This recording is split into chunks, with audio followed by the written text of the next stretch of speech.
Hindi na talaga mapigilan ang pagsapit ng Pasko.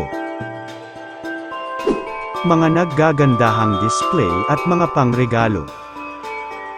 Busy ang mga tao para par ito. Wow, panalo talaga ang Pasko.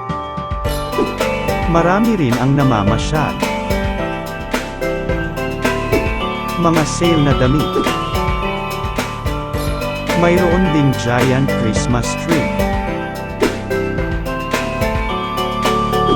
Masaya talaga tuwing sasapit ang Pasko. May pa-raffle pa na kotse. Kayo, ramdam nyo na ba yung Pasko? Please comment below.